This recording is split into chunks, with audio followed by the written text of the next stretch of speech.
Joining us now is Associate Dean at the Brigham Young University's College of Nursing, Julie Valentine. She co-wrote that bill in Utah, also has done extensive research on sexual assault. Julie, thank you so much for speaking with us today. Thank you for having me. Why the sudden increase in sexual assault cases in Utah?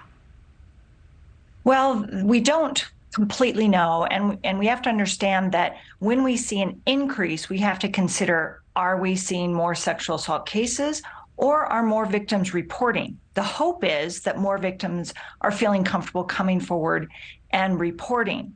But we wanted to specifically look at dating app facilitated sexual assaults. We wanted to look at, are these rapes when someone meets on a dating app, the first time they get together, they're raped?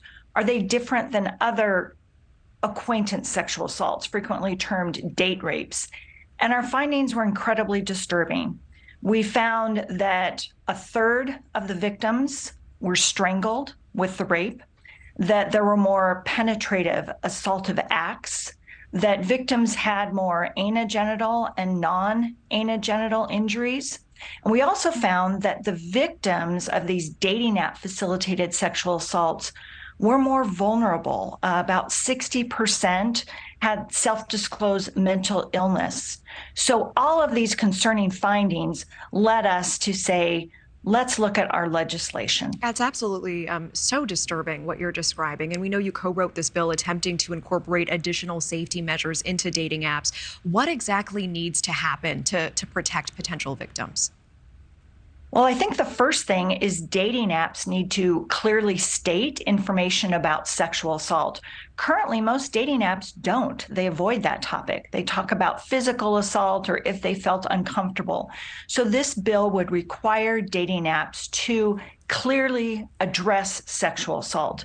It would require dating apps to clearly state if they did background checks and if they do not do background checks.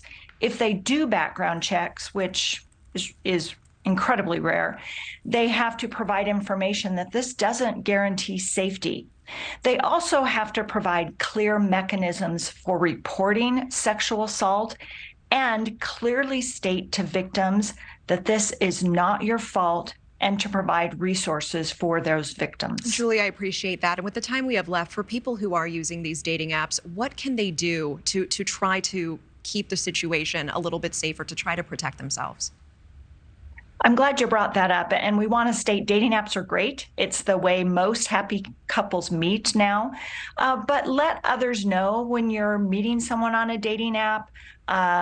Make sure you have your phone fully charged, go in a public area, and realize that when you first meet someone, that's not vetting them thoroughly. So it may need several meetings. Bring other people in to have them meet and vet that potential boyfriend, girlfriend along with you. All right, Julie Valentine, appreciate your time. Thank you so much. Thank you for watching. Go to newsnationnow.com to find NewsNation on your television provider. And don't forget to click the red subscribe button below to get more of NewsNation's fact-driven, unbiased coverage.